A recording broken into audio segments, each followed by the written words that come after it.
What's up, everybody? Welcome back to another episode of the Pit Life Barbecue Podcast, coming to you live from the Uncle Steve's Shake Studios in Center Bonstead, New Hampshire. It's a little different one. We are early on Sunday morning. It is 6 a.m., which with daylight savings happening technically 4 hours ago, it is really 5 a.m. And lo and behold, I was just saying to Ollie, I was wondering if any boys are going to show up. And right there, 6:01 a.m., my boy Matt Pereira. Matt, we were just talking about some of the events you got going on and CBA and all that. So we will see. But, thank you all for tuning in.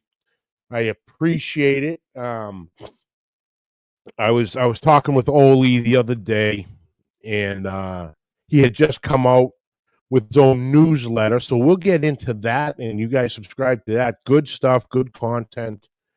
And we were saying that it's been too damn long since the first time Ollie was on, and we're going to work out a date to get him back on. And then I received the email from Malcolm saying he was going to be unable to make it. And so we had to reschedule. So I'm like, oh, it actually worked out perfect. So I messaged Ollie and said, hey, you want to do it sooner than later? I go, Malcolm did. And yes, I saw your post, sir, of, fill in those shoes. If I say you're worthy, brother. You know what I mean? So, but brother, I appreciate you, and we'll get into our whole story because I saw, a couple on when you shared the post, a couple of the boys down there were commenting, and you're like, oh, me and Johnny go way back, and we do have a bit of a hell of a history. It's somewhat like one of those online dating stories, sort of, if you will, put a little fun in there, but we got a few. Mr. Larry Vaughn, afternoon from South Jersey. Bat, what's happening? Mandy M, what's happening, brother? What a handsome rooster Ollie is. You got that right, Manny. Absolutely. No fans. Nice. So let's get this going. This week's episode brought to you by Uncle Steve's Shake. Oh, I actually just got off the phone with Uncle Steve's Shake a few hours ago. But we were recapping last week down in at the Houston Livestock and Rodeo. What can I say, guys? Uncle Steve is an incredible guy. Has the love and the passion for barbecue and his seasoning products. Started his line for fun. Just for him and his family. Seasoned some stuff up and, did some philanthropical events and would make seasoning for that. And, it just grew from there. He had original 3-line, original spicier and thick meat.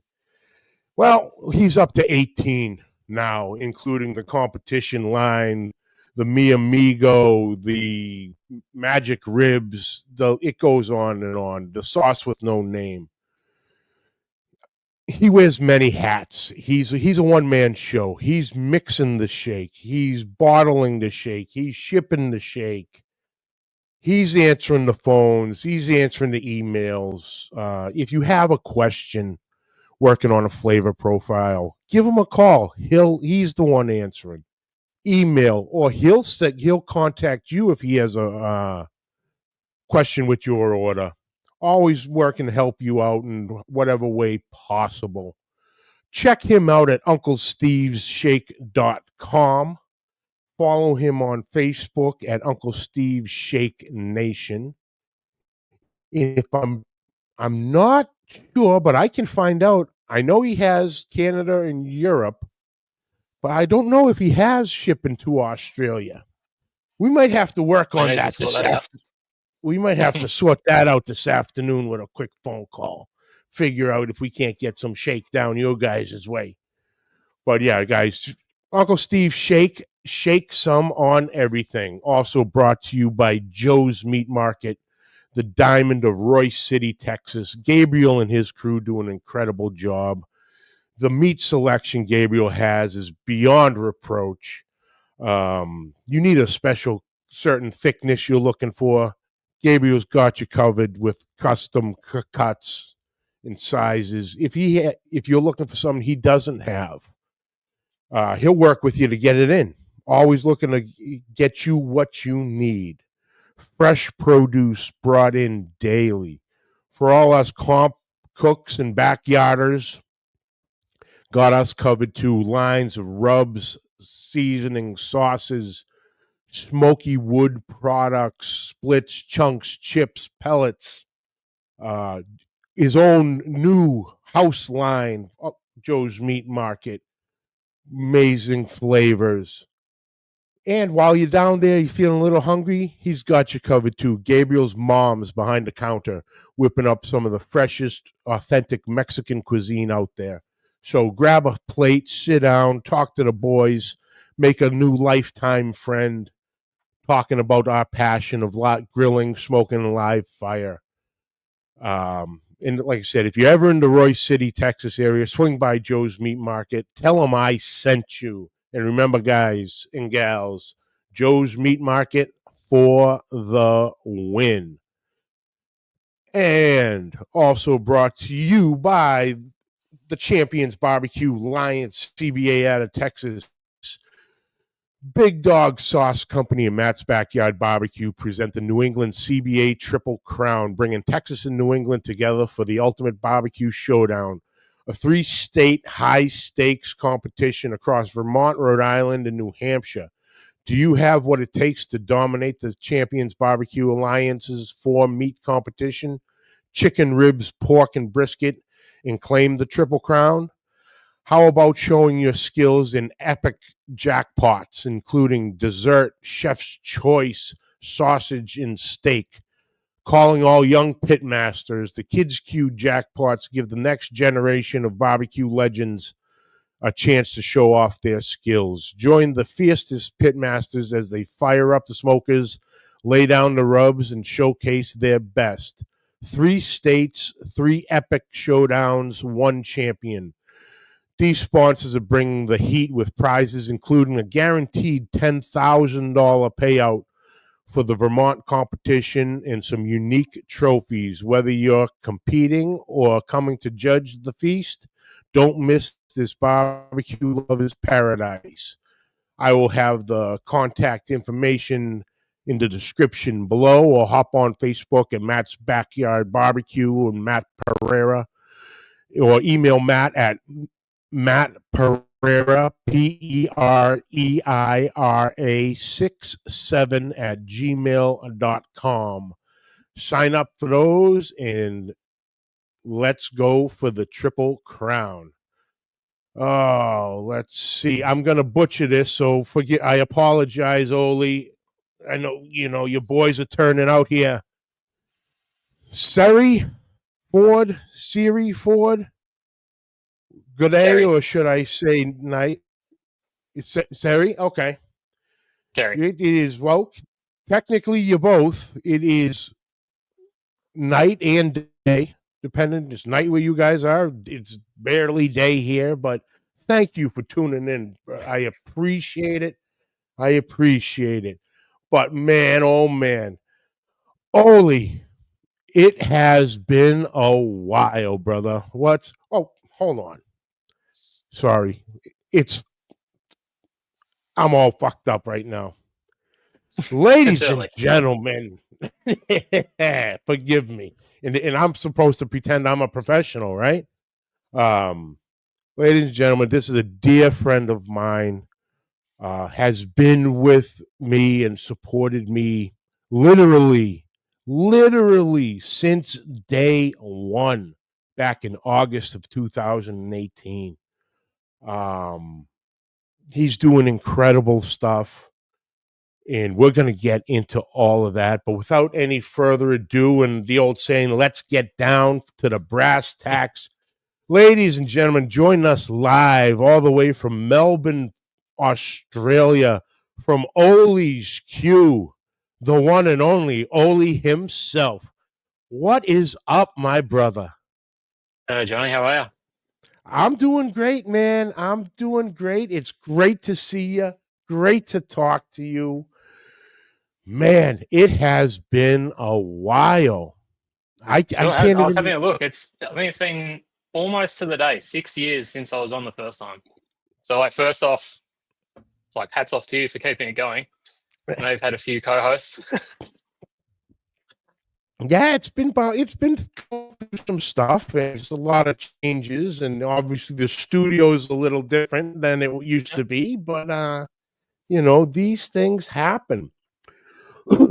So, brother, let's start out. Tell everybody a little bit about yourself. How you got into the barbecue, grilling, live fire world. Yep. So yeah, run with that. So I mean, I grew up watching Dad cook on a Weber kettle, basically from when I was a young kid. So cooking over fire has always been a thing for us, and Australia is well known for having barbecue all the time. Different style of barbecue to you guys, more grilling probably, but yeah. And then years and years ago, I saw barbecue pitmasters for the first time, and I'd already started getting into pulled pork and ribs and that sort of thing. But that opened up sort of my eyes to competition barbecue, which I had no idea was a thing, but didn't think I'd be able to compete. Sort of, I didn't really know anyone else doing it. It was just cooking at home on my own. So obviously competitions need judges, so I started judging. And then after a few years of judging, a team asked me to join them. So that was a lot easier to join an existing team than try and start off on my own. And then, I think that was when I spoke to you guys. I'd just done my first competition, which happened to be Meatstock, which I've got coming up next weekend. Competed with that team for about 18 months. Then COVID hit. We had no competitions at all. At that time, had our first kid, and decided that competition where I'd have to be away for 3 or 4 days at a time was going to be a bit more difficult. So I decided to go back to judging, where I could just turn up on the day, eat some meat, write a few numbers in the box and go home. But then judged for a while, and then the opportunity came up to work with Heat Beads, which is my fuel sponsor, and actually do live cooking demonstrations and that sort of thing at Meatstock on their meat wagon, which is a fully converted trailer for live fire cooking. So pretty much in between all that, that's just home cooking and all that sort of thing. So nice, brother. Nice. Yeah, that's good. And yeah, the kids change stuff real quick, don't they? Sure do. Yeah. And we were chatting the other morning, and I was you were saying what? Yours are going on 5 and 2 or 4 and 2? I got a 2 and a 4-year-old, 2 girls. They're interested enough in barbecue that they know that that's what I come out here for, and they know that if they come out this door, everything is hot. Do not touch it. And they also know which drawer the black nitrile gloves are in, which they seem to go through at a rapid rate. Yeah, they go through the gloves faster than we do. Oh, mate.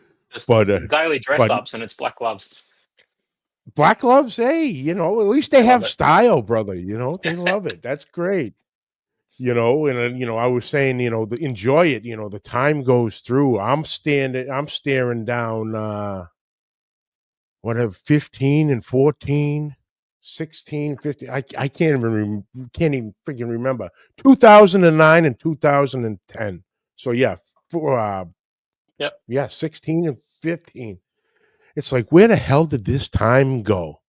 And it's quick. And luckily, with at least with me, they always showed a little interest, just like you. I'd be out doing my stuff, and they'd show up and sniff around and, well, what are you doing? And playing with stuff. And yeah, go ahead, touch that. You'll only touch it once. Learn that way. And So when I got into the competition side, we turned it into a family affair. Everybody went, because they were old enough to play on the phones and walk around the grounds by themselves. You're at most of the events are closed, just to the competitors. So they're looking at me, we can walk around. Go ahead. Come back every once in a while. Make me know you don't have anything broken or bleeding. I go, there's nothing's gonna happen to you here. Everybody's a friend. If you get lost, just talk to the closest guy. They'll know me. They'll find you. They'll get you back to me. I go, everybody here is a friend or family, however you want to do it. It's a safe environment. So we've brought them with us, and the dogs and the whole nine, and they have a blast. But yeah, the competition side, it's wild for sure. So you had brought up something, with the grilling and everything, and I was going to bring that up because if I'm not mistaken, and why can't I remember his name? Forgive me. Fellow Australian had the Smoking Hot Confessions show. Oh yeah, Ben. Yep. Ben. Yeah, Ben. He had said that it was, Australia was a lot of grilling, and then within the past, I'm gonna say quote unquote past few years, and I heard him say this a few years back, so it's been a bunch of years now. You really started getting into the smoking aspect of it, not the high temp grilling and the grilling aspect, but more of the smoking side. Yeah, sure. True. Yeah, the American, the low and slow, probably really took off. I mean, I started competing 6 years ago when I spoke to you, but there was already competitions running that we just had no idea about 2-3 years maybe before that. So yeah, like the competition scene obviously grew from people doing it at home. So the low and slow took off, and I think nowadays, I mean, it's still really popular, but just anything to do with live fire cooking. So it's still going back to direct grilling or indirect grilling, not necessarily a low and slow cook, but just anything over live fire, no gas, no nothing like that. Just real cooking. Yeah, they're giving us some insight. 2017, 2019, it was huge. Yeah, that'd be so. That's awesome. Thank you for that information. Appreciate it. So that was great. That was great. And right in there is where I got into it. Just like you said, from my point of view, especially being up here in the New England area, where barbecue wasn't, popular. It wasn't a I guess traditional thing, if you will. It was more grilling. We'd call it barbecue. Hey, we're having a barbecue, and it was, hot dogs, hamburgers, steaks, stuff like all grilling absolutely stuff. The same here. Everyone, Australians are well known for barbecue. Everyone come around for a barbecue, but it was just burnt sausages and hamburgers. And unlike my previous co-hosts, I'm not gonna say it. I'm not gonna say it. Just to get it out of the way, because you saw him. I had to address it earlier. Yeah, shrimp on the barbie. We don't even call them shrimp. You guys call them shrimp. We call them prawns. No, prawns. Exactly. So the term is actually incorrect. Fucking ignorant Americans. All doctored for you guys. all from one damn movie. You know what I'm saying? All from one. No, that movie was a tourism ploy. Well, it worked, I think, because I think the movie still holds up today. Absolutely. But yeah, that was it. It was always grilling and all that, and You had watched, did with your father. I've never seen my father even look at a grill. My mother was the one who would fire up the grill. And it took me many years to realize steak had flavor and could be pink, all different shades of pink in the middle, and not just charred and get a gallon of sauce or ketchup or anything just to get it down the palate. That's it. They all needed sauce. I'm telling you, she was an incredible cook. But Ma, I'm sorry. I love you. I miss you. But you couldn't grill worth a shit. But that's how I got into it. And whenever we'd get together with the boys, there'd always be a grill, and we'd have steak dish, chicken, wings, anything like that on the grill. And we would all conjugate around it.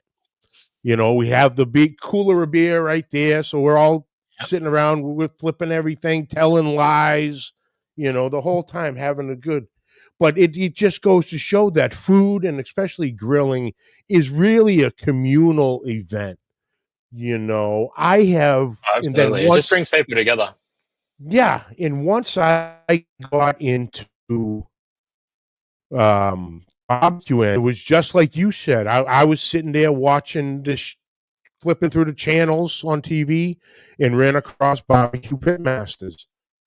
And it was the famous last words. I bet I can do that. And next thing you know, I got the offset smoker. I got, a couple Weber kettles, and I was off and running. And here we are today.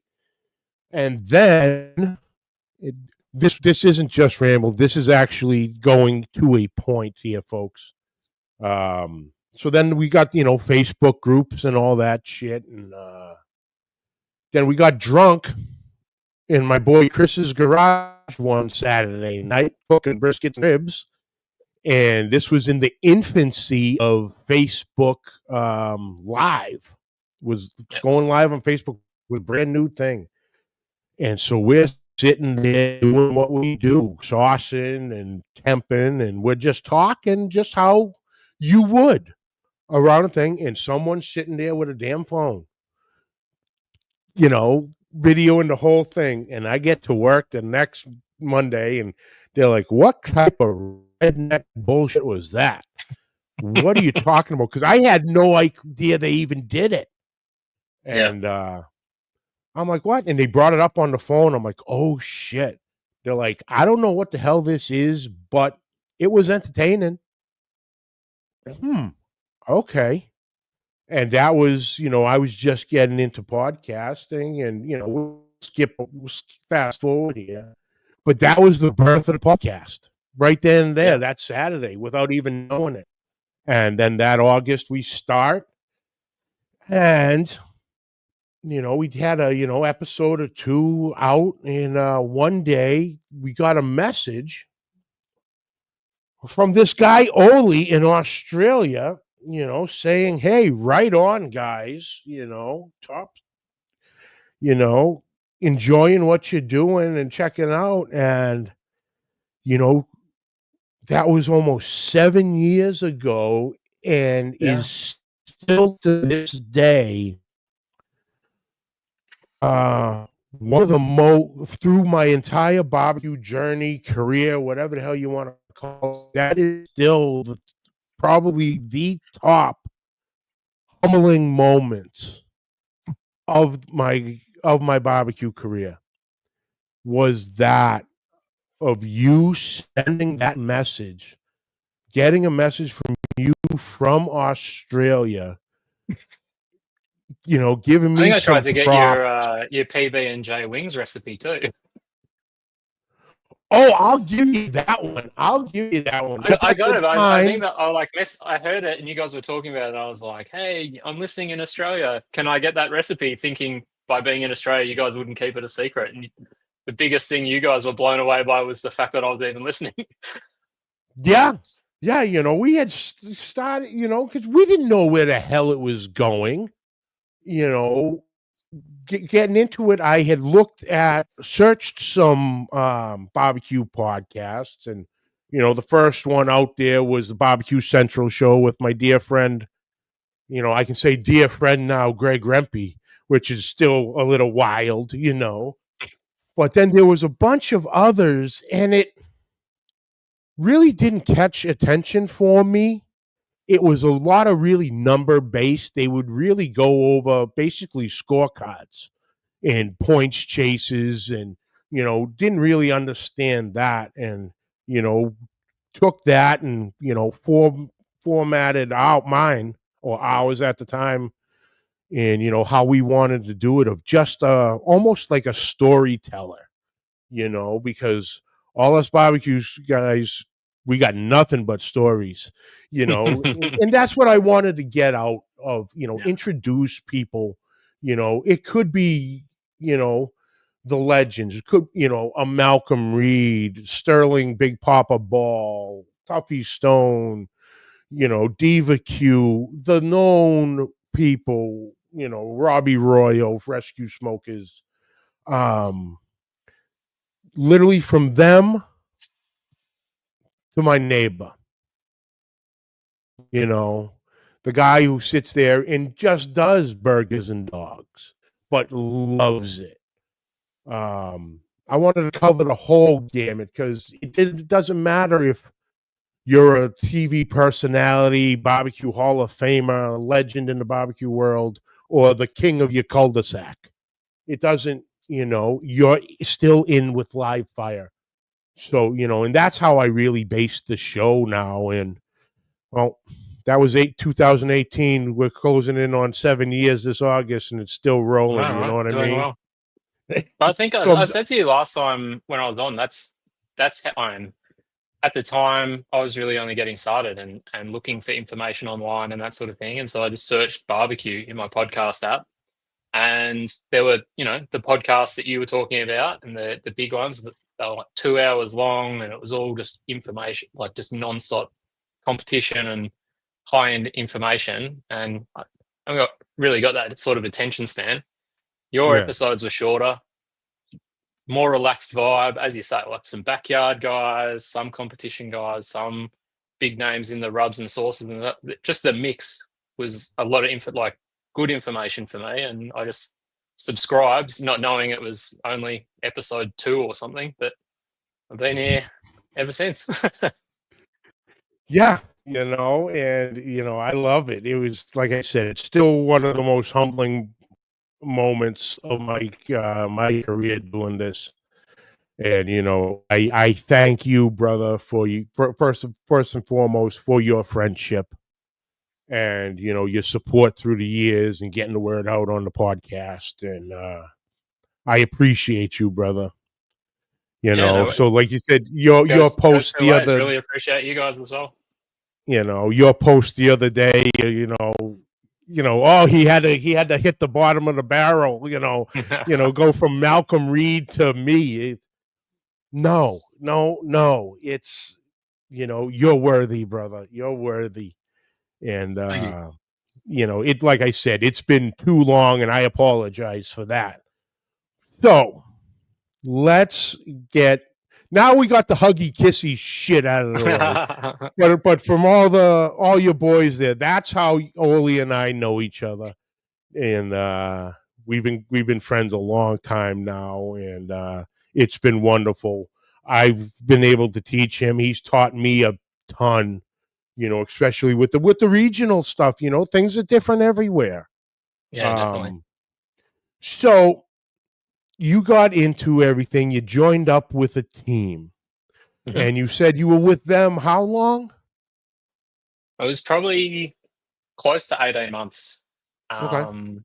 So yeah, we did quite a decent amount of comps. That, I mean, there's nowhere near as many comps over here as there are in the US, obviously, and they're sort of usually compressed into the better weather months of the year. Yeah. So yeah, like did a decent amount of competitions with them. But then yeah, COVID hit and there were no comps at all. So things changed, and kids came along. So yeah, competed for a little while. Yeah. Now with the COVID thing, that really, it was a terrible time for everybody. No one knew what the hell it was. No one really ever lived through anything like that. We were pretty strict, I suppose. I can't even say that. We had a lot of rules, if you will, but as far as the lockdown stuff, if I'm not mistaken, you guys really were locked down, right? We absolutely led the way. We were locked down, especially in Victoria, in Melbourne, where I'm from. Some of the other states were a bit more lenient, but we were locked down for quite a long time. You could leave the house for an hour to exercise, which is basically we would all just go and catch up in the park. Yeah. But then, you could go to the closest supermarket to your house if there was anything left on the shelves. You couldn't travel more than 5 kilometers from your house unless you had a permit to go to work and that sort of thing, if you were still going into the office versus working remotely. Then they'd tell us, we're going to end the lockdown and we can come out and we're going to release these or relax the restrictions. And then you get about 2 days of freedom and they'd send you straight back home again. So yeah, it was a long time. We were just stuck at home all the time. Nice. A lot of time for cooking.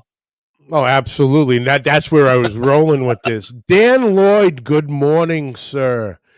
Dan has the owner of Big Dog Sauce Company, also sponsoring the CBA New England Triple Crown.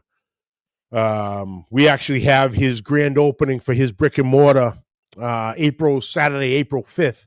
Matt and I will be cooking some pulled pork for that, or a whole bunch of pulled pork, I should rather say. So if you're in the area, swing on by.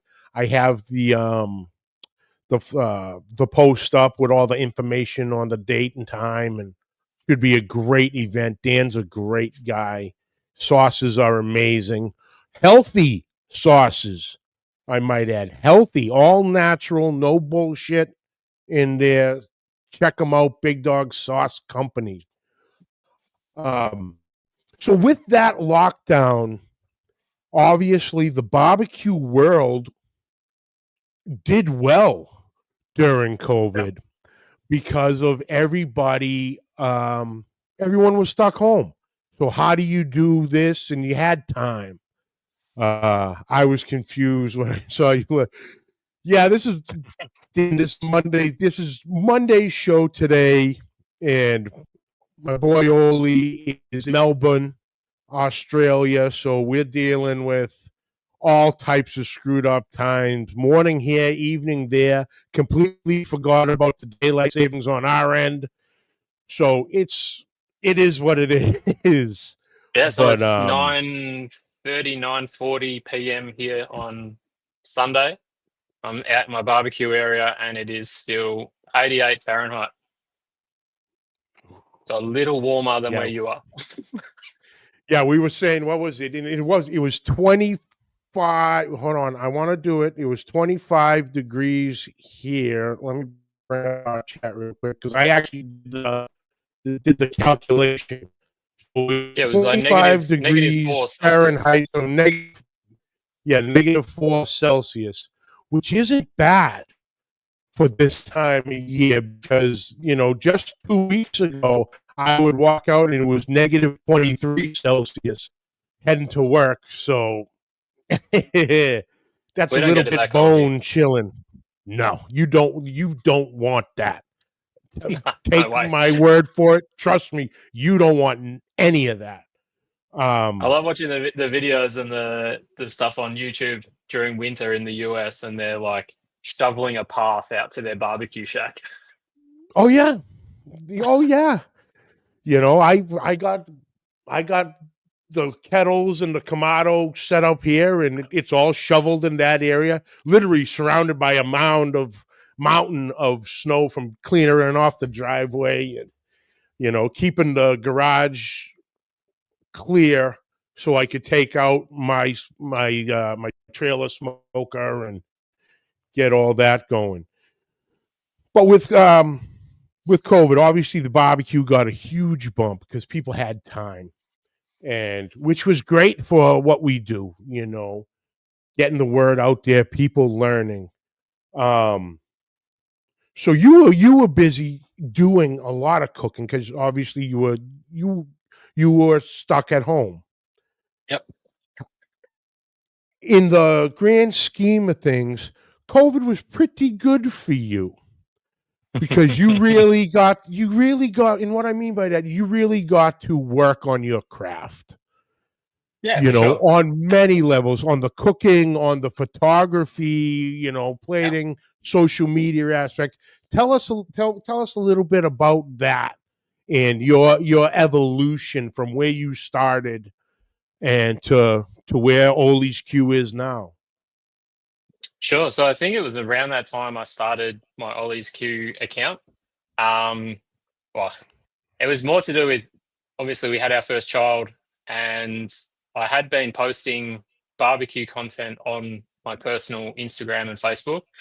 And then we had a baby, and family wanted to see photos of the baby, and barbecue friends wanted to see photos of barbecue. So naturally, new account was born, and I tried to separate the two parts of my life. Where it started, I scrolled back through my Instagram the other day, and my early photos and cooks were terrible. So, yeah, I mean, everyone improves over time. So, yeah, I've seen a massive change. I still cook probably the same sort of stuff. I do a lot of steak during the week. I love steak, so wings, that sort of thing, and then bigger cooks on weekends or overnight during the week on pellet smoker, so I can just go to bed still. The workmates do pretty well. Took beef short ribs in the other day, just in the lead up to Christmas. I took glazed ham and and turkey breast and all kinds of stuff. So we put on a big Christmas feast for all the friends over there. So yeah, I still cook basically 5, 6, 7 days a week over some form of live fire. Since I first started, the number of barbecues has grown. Probably the same with everyone. I got a couple of Weber kettles, bullet smoker, ceramic egg, wood fire pizza oven, a couple of pellet grills, a Perilla Argentinian style grill. Ooh. A couple of others under the house and down the side, and some that, yeah, they all get rotated around. But the basic setup in the barbecue areas is pretty well stocked. So yeah, over time, that sort of things happen, and more events. And I've got a friend of mine who does barbecue catering. He's got a catering business. He does festivals and markets and all that sort of thing. And the bigger events, I help him and slice brisket and talk crap for 10, 12 hours with him and have a good time doing that sort of stuff. So it's all a bit more varied these days. Obviously, with Instagram and content creating and stuff, brands reach out every now and then. I get sent a batch of rubs to try out or meat from a different supplier. At the moment, my freezer's full of kangaroo meat. I got sent some kangaroo from a meat supplier here, so I've been showcasing a few of those things. So I did some burgers, some strip loin, kangaroo sizzle steak, that sort of thing. Yeah, rubs and sauces get sent occasionally for content. But yeah, a lot of it's just stuff I'd be cooking at home anyway. So it's just what I've always done and like to showcase what I have been doing. Yeah. Don't go out of my way to sort of do anything too special. It's usually what I'm just wanting to cook at home anyway. Nice. All right, let's jump back here for a quick second on the kangaroo. Yeah.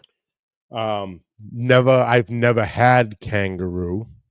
Love to try kangaroo. Yep, Dan's right there with me. As soon as his kid pops up, I said it. He'd love to try kangaroo. Cool. Can you describe kangaroo meat? Is it something of its own? Is it more of a leaner beef, or it's super lean. So kangaroos have basically zero fat. So it's super lean. the steaks and roast and stuff, if you take it beyond medium rare, it just turns to leather. So it's a little bit gamey. It's not too overpowering. Some people think it's pretty strong, but maybe I'm just used to it. I've been eating kangaroo forever. But yeah, it's definitely stronger than, it's like gamier than beef, but it's very, very red. No fat. It's really good. It's pretty popular here. Like, you can buy it in the supermarkets. It's pretty popular with like the fitness guys and the gym guys because it's so high in protein. Okay, yeah. Really lean cooks, but yeah, it's good. All You should right, try and get some over there. It's the thing. So one thing is that kangaroo isn't farmed. So even the kangaroo meat you buy in the supermarket is wild harvest. So they just hunt them and process them. They're not actually farmed. Can't farm them. Is that? Did Jerry say no need? Is that hibernate, or is that a? Am I trying to translate some? I guess if you would. I don't know. Yeah. I didn't know if it was. I'm trying to focus the eyes. I don't know if it's kangaroo related or not. Sure. Oh yeah, maybe. Yeah, maybe. Yeah. All right. So that's interesting. Because I'd love to try some kangaroo. That would be incredible. So it's very lean meat on the beefy side. Gamey, just like I'm not, obviously I can't officially compare it, but I'd say more coming kind of, I'd say as a meat texture and like you were saying, the leanness of almost like an elk of what we have. It's extremely lean meat. Well, elk is similar to venison, yeah? Yeah. Yeah. Yeah, they'd be close, yeah.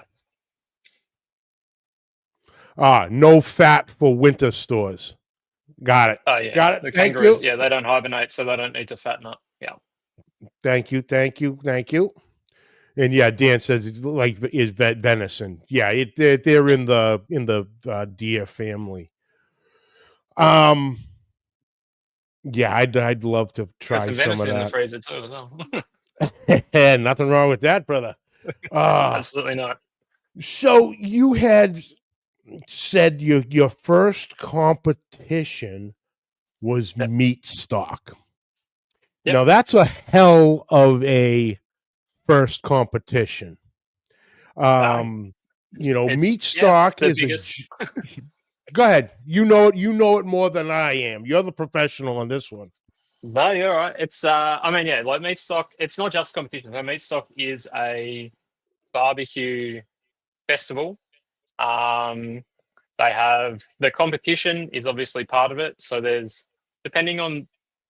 Meatstock is held in Melbourne, Sydney, Toowoomba, which is in Queensland, so Brisbane, and also in New Zealand. This year it was in Hamilton. So depending on where it is and just what's happening at the time, I think the competition is between 30 and 50 teams.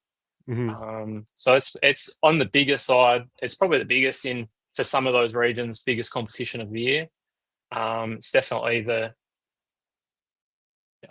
probably most well known. If you get a walk for brisket or grand champion at Meatstock, everyone knows about it. But yeah, so there's the competition side of things, all the vendors, all the fuel companies, rubs, sauces, chili, hot sauces, that sort of thing. And then there's the catering side. So there's all the food vendors. There's massive offset smokers. I think the biggest reverse flow offset smoker in the Southern Hemisphere turns up and cooks as many ribs and briskets as it can fit. There's country music on for the whole, or there's music, there's country and some other styles, but yeah, it's predominantly country, at least in Bendigo in Melbourne. So there's music through the whole weekend. There's a car show, a mullet competition, a dad bod competition, yeah, so there's a bit of everything. It's a massive weekend. I mean, this year. It's the event itself is Friday, Saturday. I'm going up on Thursday to help set up the trailer and everything that we're cooking on, and we'll pack down on Sunday and head home. Try and sober up before we drive, because as I said, it's a big weekend. Like Meatstock, it's massive. It's at a show. It's at the regional showgrounds. There's also a competition round of the PBR bull riding. So it's a big event. That's awesome. That's incredible, Dan. Okay, Johnny, I smell road trip. Absolutely, brother. I just got to figure out. But then, come on down. I just gotta figure out a way to get myself through that flight. I don't do well on planes. I don't exactly fit on planes too well, but I might have to save up on that one so I could spurge for the old first class. Give me a little wiggle room for that flight. But no, that's amazing. So it's a giant festival, and like you said, it travels from territory to territory. Yeah. Weekend event, lots of stuff going on. So I'd say it's a lot like what I could possibly compare it to is like our big ones. The American Royal, Memphis in May, San Antonio Rodeo, Houston Rodeo, Austin Rodeo. They have all those huge events. Like I said, every year I go down to Houston for that, which was actually last week. Unfortunately, had to miss it this year, but need to make that money, brother. Need to make that money. It fell on the double overtime days, so I'm sticking around. Now, is everything at Meatstock open to the public? Like, trying to compare it to Houston, is a lot of basically corporate tents. You need to buy tickets in advance to get into a certain tent. You can't just walk around. So there you can go walk around freely and see everything. It's a ticketed event, so you have to buy a ticket to get into Meatstock, but it's open to the public are just able to buy tickets for the event. There's a VIP ticket which gets you access to a different bar and different bathrooms and that sort of thing, so you don't have to queue up as long for a drink and that sort of thing. But other than that, you buy your entry fee and you can walk around through the entire event. The bull riding has a separate ticket because that's an actual separate event, even though it's on site. So there's a separate ticket for the bull riding. But everything else is you walk around, you pick your food vendors, you can buy your food and that sort of thing. I think there's 20 to 30,000 people over the weekend at the event. Oh, nice. Holy shit. Larry, thoughts and prayers, brother. Hope everything turns out okay. That's not good. He's got to go. Wife's not doing good today. Going to the ER, emergency room. Shit. Wow, man. Thoughts and prayers, brother. Let us, keep us posted how everything is. Wow, that's not good. That's not good. Okay, so it's very open, very open. Do you get, I know my friend Sterling Smith from Luton Booty. He comes down to Australia a couple times. He's been out for Meatstock a few times. Yeah. Have you got a chance to meet Sterling? Smitty? I sure have. Yeah. Yep. Smitty. Good dude. He's the man of the people. He gets around to see everyone. He loves it. He loves it. Yeah. He's made for that, his personality, and absolutely. You really want to have some fun with him, and he'll love you forever. Yeah. Ask him about aliens. Oh yeah. Ask him about aliens and the pyramids. You'll have a new best friend. All right. We kicked it off when we had it in. We had when I had him on the show the first time. It's we did it, and at the end, I brought it in. I'm like, hey, tinfoil hat time. What's the deal with these pyramids? He looked at me. He goes, "You are." I go, "I am." He goes, "Oh, we'll talk." Oh yeah, he loves thinking that outside the box stuff. But yeah, but Smitty, he loves it. He loves going down there. He really enjoys it. So that was great. You got to meet him, and he said he had to brush up on his lamb because he was coming down, lamb's big over here. cook everything. Yeah, again, because he's what did he say? Whatever event he had done, he had won lamb 2 years in a row. So everyone was gunning for him. He goes, I come into Australia and I win lamb. Ooh, he goes, sometimes it doesn't go over well. you know, that's their thing. And I come in from Arizona, the middle of a desert, and I pull lamb off. Oh, so that's good. So that's actually this weekend. That's cool. Now, is it a certain block, I guess, time frame of the year between the different territories events? Like one would be, now in June, January, March, March, April, May, June. More so so they're all your around. summer month. Yeah, they're all pretty close together. So this weekend was actually supposed to be Toowoomba in just outside of Brisbane, so Queensland in the northern states. But we've just had a cyclone hit, so they actually had to cancel the event. So yeah, we've got 35 degrees Celsius down here, sunny, clear skies. They've got a meter of rain and just incredible winds and that sort of thing. So unfortunately, the event was cancelled this weekend. And then I think 2 weeks ago was the New Zealand one. And then next weekend is Melbourne or Bendigo down here. And I think that week or two after that is Sydney. So they're all very close together so that they can just move it around. Yeah, Jerry's saying. So Kerry is actually in Brisbane. So she's holed up in the middle of the cyclone at the moment. Oh, wow. So Kerry, be careful there. Be safe. Geez, that's wild. That's but hey, we can't control it. Believe me, if we could control the damn weather, imagine I'd have sunny and 75 out here, just baking all year long. Not too hot for us fat bastards, but nice weather. Oh, it's coming. It's coming.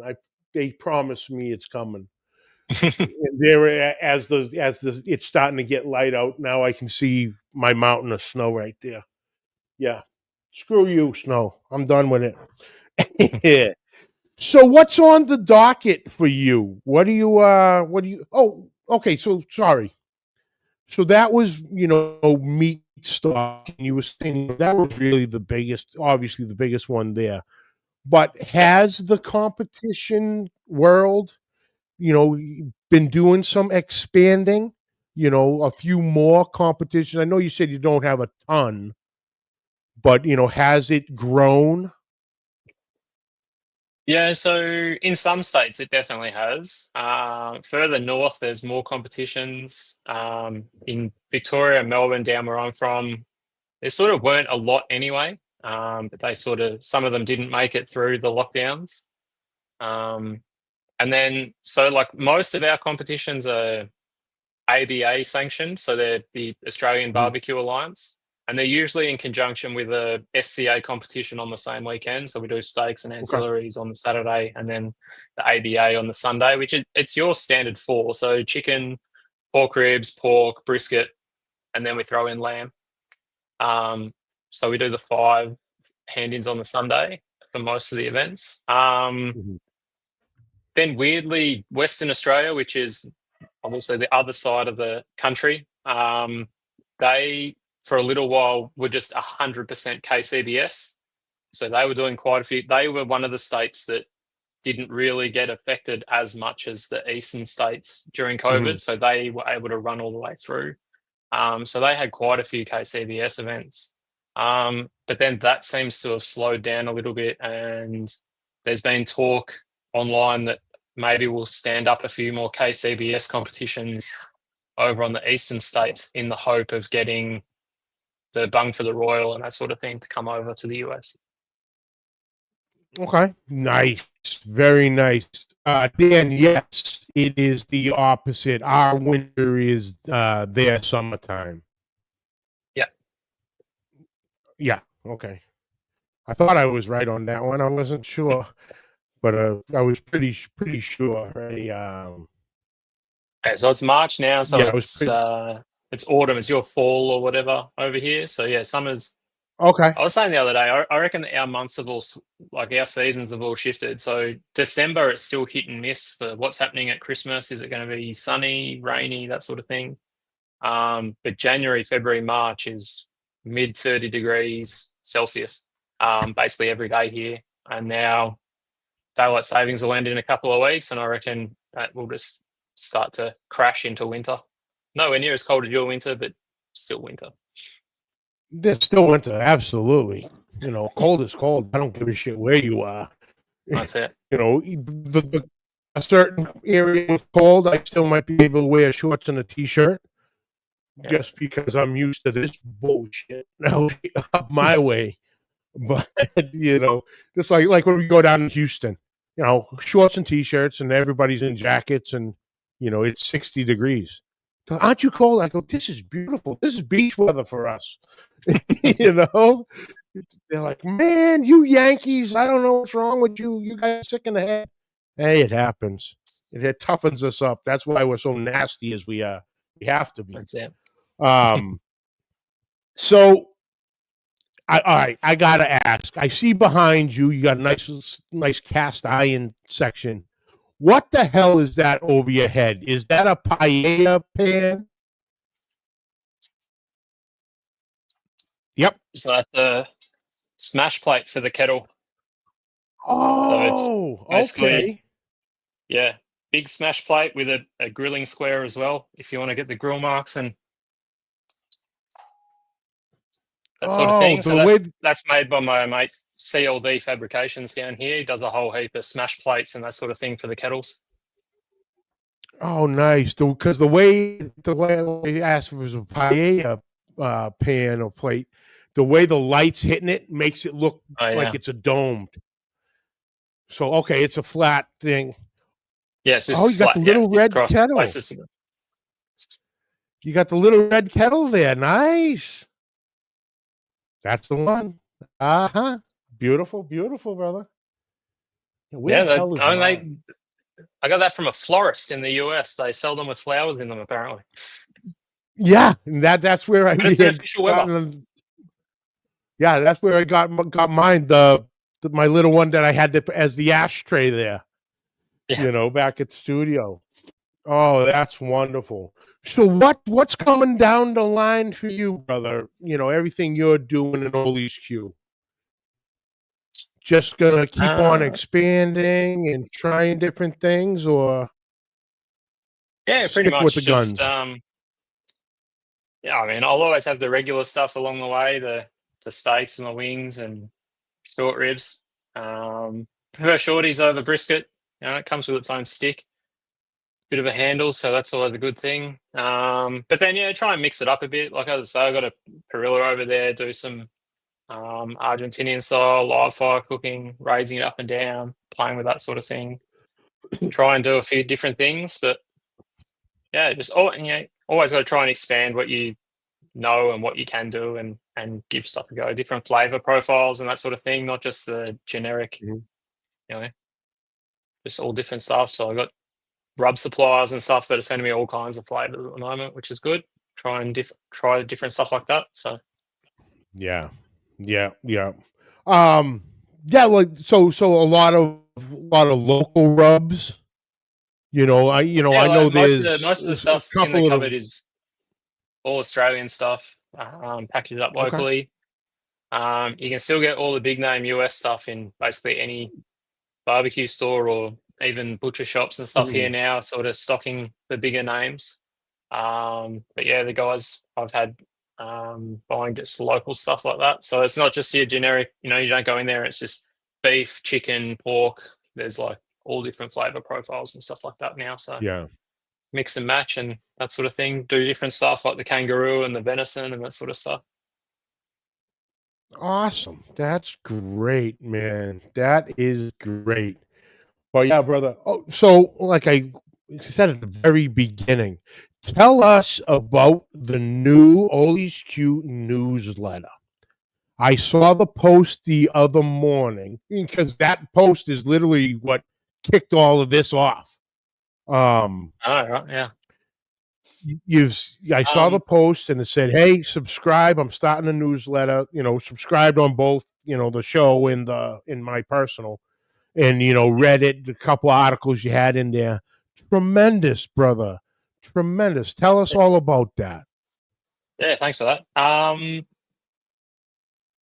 don't know. I'm just trying to expand from just the Instagram and Facebook, I guess. And sometimes I have more long form, like not really long form video, like going to YouTube or that sort of thing, like instead of reels and that sort of stuff, but sort of long form thoughts and text posts. So I've got a website. It hadn't really been given any love, so I sort of set myself a goal of a couple of posts or 2 recipes or something every month. And then sort of tried to think how I could get people to read them.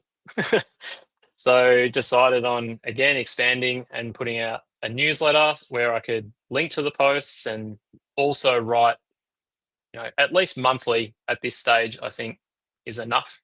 A couple of links to a couple of posts that I've done on the website, brief rundown of what I have done, what I plan to do in the coming months, or anything else cool, or anything I've done. Just to give an overall sort of rundown of what I'm doing every month, I guess. Just another outlet. It's not necessarily going to be barbecue, but probably barbecue adjacent or related. The website's got barbecue recipes and barbecue tips and tricks, and I've got a few posts lined up with different barbecue guides and that sort of thing. But then also I posted one this morning just on beard care. I do a lot of research when I get into things. So I sort of put all that together and figured someone else might search for it and find my website and read my guide. It's a bit basic and for the average newcomer and that sort of thing. So yeah, the newsletter was just something new I thought I'd try. Put a post up and said, "Hey, I'm gonna start doing a newsletter. Like, click here and subscribe." And blown away. Like, thought I might get like 1 or 2 subscribers, but 20 or something in the first couple of hours. That spurned it, and I quickly released the first one, I think within the first few days, and everyone clicked read. No one clicked unsubscribe yet. So trying to make the next one better. And as I said to you, you straight onto it. You're like, "Am I your first subscriber?" I'm like, "No, you're first American though, so that's good." I'll take it, brother. The first international, so let's go with that. Fact. But yeah, and then I got not only that, people subscribed, and that sort of boosted me. And then straight away, people were replying saying, "Hey, that was really cool. Can't wait for the next one," sort of thing. And I mean, that was the first one I'd written, so hopefully the next one's going to be pretty good. I've got Meatstock this month and a few other things, and then hopefully each month I can sort of build on it and just provide just another avenue of people to get into barbecue, hopefully. So yeah. Dan from Big Dog Sauce Company is asking, can you link the newsletter so we can follow and we can promote it for you? Yeah, absolutely. I'll find it. Post it up. Yeah. Send the links over to me, and we'll get it out there. Looks like Matt Pereira. Okay, time to put the pastrami on the pit. Oh, you dirty I've got a bastard. pastrami recipe and guide coming up for the website if he needs any tips. Perfect. Perfect. He was doing all types of pulled pork yesterday and pastrami today. He's a busy boy apparently this weekend. He's all over it. I might have to call you in a little while and harass you like our morning phone calls. It's funny as a bastard, Ollie. Matt, dear friend of mine, and he's a truck driver. So he starts at like 2:00 in the morning. So I leave the house at like 5:30. Yeah. So I know if I want, I can call him at 5:45 in the morning, and he's up, and I'm not into, so we'll have barbecue contests on my ride, conversations on my ride to work, and that's him probably dinging me, going, "What are you doing?" Oh yeah, okay, hold on. Live, guys, you having it live here as we speak. Get to try to block that out. There's the pastrami about to go on. So that is happening right now, this very moment, in the Fall River, Massachusetts area. Looks good, brother. Looks good. This is why we do it live, for these little snippets there, Ollie. You never know what the hell's going to happen. Absolutely. Everything's going on. Oh, so that's good. That's good, brother. But yeah, I really enjoyed the first newsletter. Great topics, very informative. Thanks. Like you said, send me the links, and we'll get it out, and we'll get it out so everyone sees it. Dan will see it. Dan, you're gonna really enjoy it. I think it's right up your alley. And but yeah, brother. Like I said, man, I appreciate you. I appreciate your support throughout the years, but most importantly, I appreciate your friendship, brother. It means a lot. And, thank you for jumping in. We'll doing some catching up. And I swear and I promise it's not going to be another 5 or 6 years, whatever the fuck it was. And we'll definitely get it up there. And, like I always said, if for any reason you find yourself up here, mate, I'm calling. the door's open, brother. The door's open for you and the family, and as long as you don't mind 4 crazy ass dogs. And the wife's all right. The kids are a little shady. Those two, they're a little shady. But yeah, brother, I appreciate you. Where can everybody find you? All the social medias, all that good stuff. Yeah, so it's all Ollie's Q. So on Instagram, it's Ollie's _Q. So OLLIESQ _Q.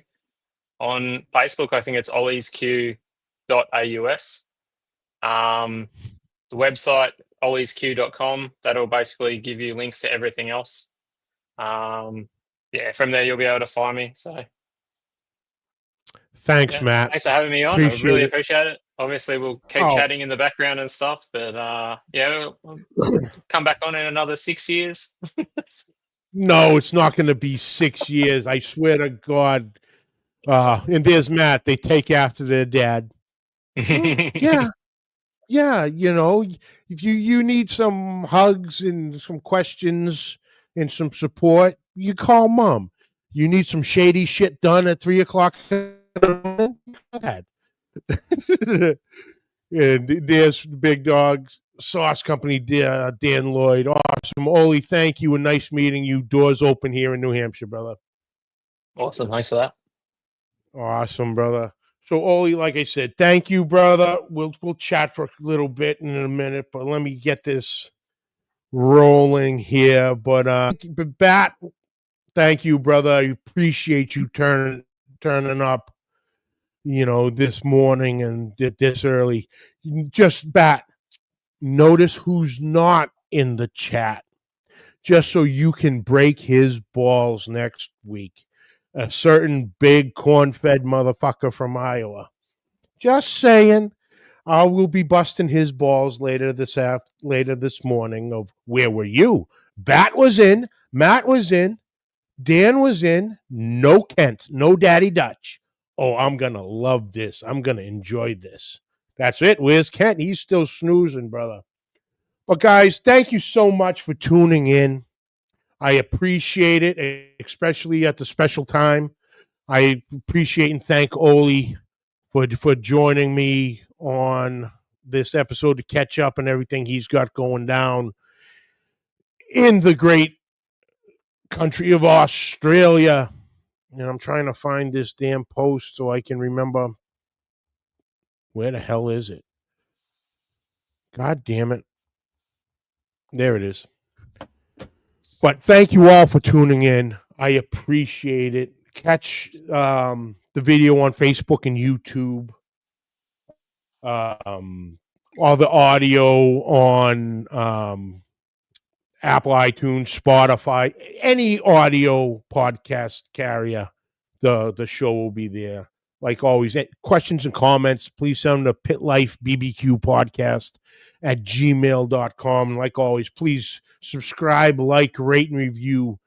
Please hit that share button. Continue the growth and support from all you guys. Thank you so much. Next week, let's see, this is 9th, so that is St. Patrick's Day, as a matter of fact, March 17th.